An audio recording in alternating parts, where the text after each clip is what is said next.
Hi പ്രിയമുള്ള സുഹൃത്തുക്കളെ, ഇവരെന്താ ഇങ്ങനെയെന്ന് എത്ര ആലോചിച്ചിട്ടും മനസ്സിലാകാത്തത് എനിക്ക് മാത്രമാണോ അതോ ആർക്കും മനസ്സിലാകായിട്ടാണോ എന്ന് എനിക്കറിയില്ല. എന്തായിരുന്നാലും നിങ്ങളിതൊന്ന് കേൾക്കുക. അപ്പോൾ നിങ്ങൾക്ക് മനസ്സിലാകും എന്തുകൊണ്ടാണ് നമ്മുടെ ഇസ്ലാം ഇത്രയധികം പരിഹാസപൂർണമായി തീരുന്നത്, എന്തുകൊണ്ടാണ് ഇസ്ലാം വിമർശിക്കപ്പെടുന്നത്. എത്ര കണ്ട് ആളുകൾ വിമർശിച്ചിട്ടും ഒരു ഭാഗത്ത് ഇസ്ലാം വളരുന്നു, മറുഭാഗത്ത് ഇസ്ലാം തളരുന്നു. ഇസ്ലാം മത പ്രഭാഷകർ പോലും പറയുന്നു യുവതലമുറ ഇസ്ലാം വിട്ട് യുക്തിവാദത്തിലേക്കും മതനിരാസത്തിലേക്കും ഒക്കെ പോകുന്നു എന്ന് പറഞ്ഞ് അവർ തന്നെ വിലപിക്കുന്നു. മുനീർ ഹുദവി പറയുന്നു, പുലിയാർ കാസിമി പറയുന്നു, നമ്മുടെ റഹ്മത്തുള്ള കാസിമി മൂത്തേടം പറയുന്നു, എം അക്ബർ പറഞ്ഞു. ഇവരൊക്കെ വന്ന് പറയുന്നത് ഇസ്ലാമിൽ നിന്നും വലിയ രൂപത്തിലുള്ള കൊഴിഞ്ഞുപോക്ക് നടക്കുന്നുണ്ട്. കഴിഞ്ഞ ഒരു വർഷത്തെ അപേക്ഷിച്ച് ഈ വർഷത്തിലേറെ നടക്കുന്നുണ്ട്. ഓരോ മതപുരോഹിതൻ്റെയും വീടുകളിൽ ഓരോ അവിശ്വാസി വീതം, ഓരോ എക്സ് മുസ്ലിം വീതം വളർന്നു വരുന്നുണ്ട്. ഇങ്ങനെ ഇവർ പൊതുവേദിയിൽ വന്ന് ആകുലപ്പെട്ട് സംസാരിക്കുന്നു. നമ്മുടെ മതത്തിൽ നിന്ന് യുവതലമുറ മതം വിട്ട് പുറത്തേക്ക് പോകുന്നു. എന്താണ് ഇതിനൊരു പരിഹാരം? അവരെ പിടിച്ച് മതത്തിനകത്ത് നിർത്താൻ നിങ്ങൾ നിങ്ങളുടെ വായ മൂടിക്കെട്ടിയാൽ മാത്രം മതി മതപുരോഹിതന്മാരെ. ഈ മതത്തിന് ഒരു പരിക്കും സംഭവിക്കാതെ ഈ മതം നിലനിൽക്കും. നിങ്ങളുടെ വായ അനാവശ്യമായിട്ട് നിങ്ങൾ എന്തൊക്കെയാണ് ഈ സമൂഹത്തോട് നിങ്ങൾ പറയുന്നത് കേട്ടോ.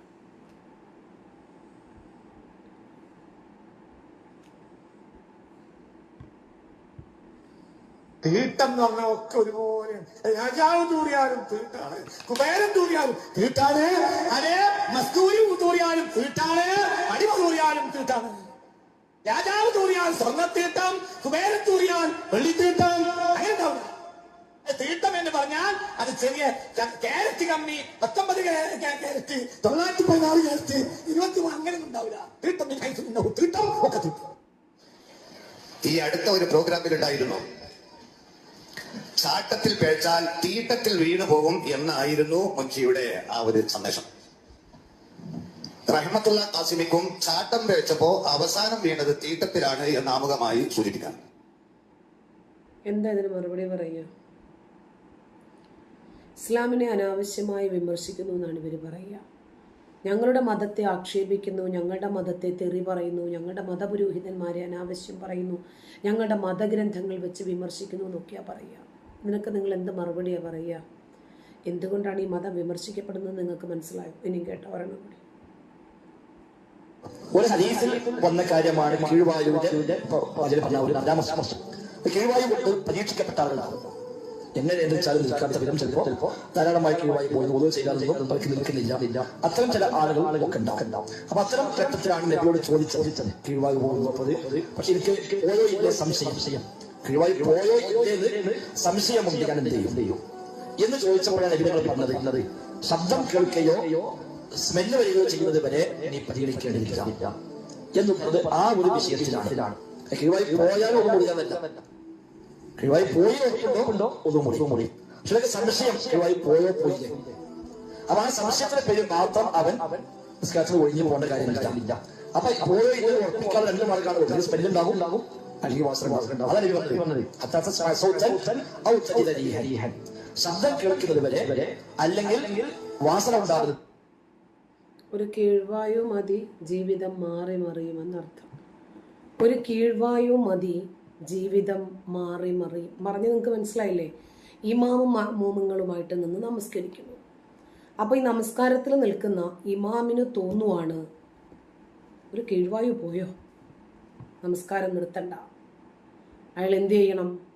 എന്നങ്ങ് നമസ്കരിക്കണം. ശബ്ദമോ മണമോ വരുന്നത് വരെ തുടരാമെന്ന്. ഇനി പുറകിൽ നിൽക്കുന്നവർക്കാണെങ്കിലും അതെ. പക്ഷേ മുമ്പിൽ നിൽക്കുന്ന ആളിന് വേറൊരു നിയമം കൂടിയുണ്ട്. അയാൾ വിളിച്ചു പറയണം, ഞാൻ വിട്ടേ എന്ന് പറഞ്ഞിട്ട് അയാൾ പോയി കഴിയുമ്പോഴാണ് ഈ പുറകിലത്തെ സഫിൽ നിൽക്കുന്ന ആരെങ്കിലും കയറി മുമ്പിൽ നിന്നിട്ട് നമസ്കാരം കംപ്ലീറ്റ് ചെയ്യേണ്ടത്. ജുമുഅ നമസ്കരിച്ചുകൊണ്ടിരിക്കുന്ന സമയമാണെങ്കിലും ഒന്ന് ആലോചിച്ച് നോക്കി, മൈക്കിലൂടെയാണ് വിളിച്ചു പറയേണ്ടത്. ഞാനായിട്ട് കൂടുതലൊന്നും പറയുന്നില്ല. അതായത് ഒരു കീഴ്വായു മതി ജീവിതം മാറി മറിയുമെന്നർത്ഥം. ഓക്കെ, തീർന്നിട്ടില്ല. ഇനി പലപ്പോഴും ഈ മലദ്വാർ ഗോൾഡിനെ കുറിച്ച് സംസാരിക്കുമ്പോഴൊക്കെ എന്തിനാണ് ഈ മുസ്ലിങ്ങളെ മാത്രം ഇങ്ങനെ പറയുന്നത് എന്ന് ചോദിക്കുന്ന ആളുകളുണ്ട്. മുസ്ലിങ്ങളെ മാത്രം ടാർഗറ്റ് ചെയ്തിട്ടാണ് നിങ്ങൾ ഇങ്ങനെ സംസാരിക്കുന്നത് എന്ന് പറയും. മുസ്ലിങ്ങൾ സംസാരിച്ചാലോ? ഇസ്ലാം മത പുരോഹിതന്മാർ സംസാരിച്ചാലോ? സംഘടനാ നേതാക്കൾ സംസാരിച്ചാലോ? എന്നാലും നിങ്ങളിങ്ങനെ പറയുമോ? എന്നാ കേട്ടോ. 30 കൊല്ലം മുമ്പ് ബോംബെ എയർപോർട്ട് ആശ്രയിച്ചവരാണ് നമ്മളൊക്കെ. അന്ന് തിരുവനന്തപുരം മാത്രമായ എയർപോർട്ട്, ബാക്കിയൊക്കെ ബോംബെ. പിടിച്ചുപറിക്കാരായ കസ്റ്റംസുകാർ, പേടിക്കുന്നവർ. പക്ഷേ ഹാജി വന്നാലോ കസ്റ്റംസുകാർ കൈ കെട്ടി മാറി നിൽക്കും. എന്താ കാരണം? 1000 ഹാജിനെ പരിശോധിച്ചിട്ടും അനധികൃതമായി ഒന്നും കണ്ടില്ല. പിന്നെ എന്തിന് ഞങ്ങൾ അതിന് മെനക്കെടണം? അവൻ പാപം പൊറിപ്പിച്ചു വരുന്നവരാ, അവർ പടച്ചവനെ പേടിച്ചു വരുന്നവരാ, അവർ മക്കത്തു നിന്ന് വരുന്നവരാ. നോക്കേണ്ട കാര്യമില്ല. ഇന്ന് ഹാജി വരാൻ കാത്തിരിക്കുകയാ, ഉംറക്കാരൻ വരാൻ കാത്തിരിക്കുകയാ. അവന്റെ കയ്യിലാ സ്വർണം. എല്ലാവരെയും ഞാൻ പറയുന്നത്, നമ്മുടെ പോക്ക് അങ്ങനെയായി പോവുക ഈ സമുദായം. ആരെങ്കിലും ഈ കാര്യങ്ങളൊന്ന് തുറന്നു പറയണ്ടേ? ഏറ്റവും കൂടുതൽ മലദ്വാർ ഗോൾഡിന് പിടിക്കപ്പെടുന്ന ആളുകൾ ഹാജിമാരായി മാറുന്നു, ഉംറയ്ക്ക് പോയിട്ട് വന്ന ആളുകളായി മാറുന്നു. ഇതിൻ്റെ ലീഡേഴ്സ് തന്നെ ഇവരായി മാറുന്നു. കഴിഞ്ഞ ദിവസമാണ് അബ്ദുസമദ് പൂക്കോട്ടൂര് ഈ ഹജ്ജിനും ഉംറയ്ക്കും ഒക്കെ കൊണ്ടുപോകുന്ന ലീഡർമാർ സ്ത്രീകളെ പീഡിപ്പിക്കുന്ന വിഷയം പറഞ്ഞത്. അവരെ കൊണ്ടുപോയി റൂമിൻ്റെ അടുത്ത് താമസിപ്പിക്കുന്നു. എന്നിട്ട് എന്തൊക്കെയാ പറയുന്നത് അത് ഞാൻ പറഞ്ഞുതരാം, അവിടെ നിൽക്കട്ടെ. അപ്പോൾ നമ്മൾ പറഞ്ഞാലാണല്ലോ പ്രശ്നം. ശരിയെന്നാ ഇതുമായിട്ട് ബന്ധപ്പെട്ട ആളുകൾ തന്നെ പറയട്ടെ, നമുക്ക് കേൾക്കാം. കോഴിക്കോട് എന്ന് പേര് മാത്രമുള്ള വിമാനത്താവളം മലപ്പുറത്താണ്. അതുകൊണ്ട് മലപ്പുറത്താണ് ഈ കള്ളന്മാർ എന്ന് പറഞ്ഞു പോയി അപ്പുറത്തേക്ക് കയറി ചാടി. മലപ്പുറം എന്ന് പറഞ്ഞാൽ ഇവന്റെ മൂത്താപ്പാന്റെ സമ്പത്താണോ മലപ്പുറം? 60 ലക്ഷം ഉറുപ്പിക വില വരുന്ന 1677 ഗ്രാം സ്വർണമാണ് കടത്തിയത്. ആരാണ് കടത്തിയതെന്നറിയോ? അതായത് മുനീർ ബാബു ഫൈസിയാണ്. അത് മുസ്ലിം ലീഗിന്റെ വിദേശത്തുള്ള സംഘടനയായ KMCC-യുടെ നേതാവ്. അയാൾ എങ്ങനെയാ കൊണ്ടുവന്നതെന്ന് പറയാൻ ഈ പെണ്ണുങ്ങൾ ഇവിടെ ഇരിക്കണമെന്നുണ്ട്.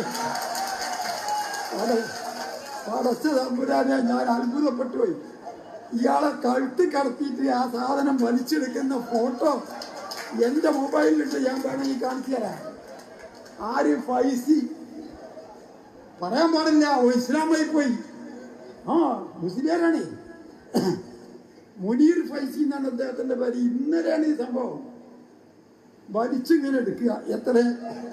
60 ലക്ഷം ഉറുപ്പ്യ വില വരുന്ന 1677 ഗ്രാം സ്വർണം ഇവന്റെ പറിച്ചു കഴിഞ്ഞത്. അപ്പൊ അതിന്റെ വലിപ്പം എന്താണ്? ഉറലാണത്. ഈ മാതിരി കള്ളന്മാരെ പിടിച്ചു പോലീസ് എന്നുള്ളതാണ് കുറ്റം.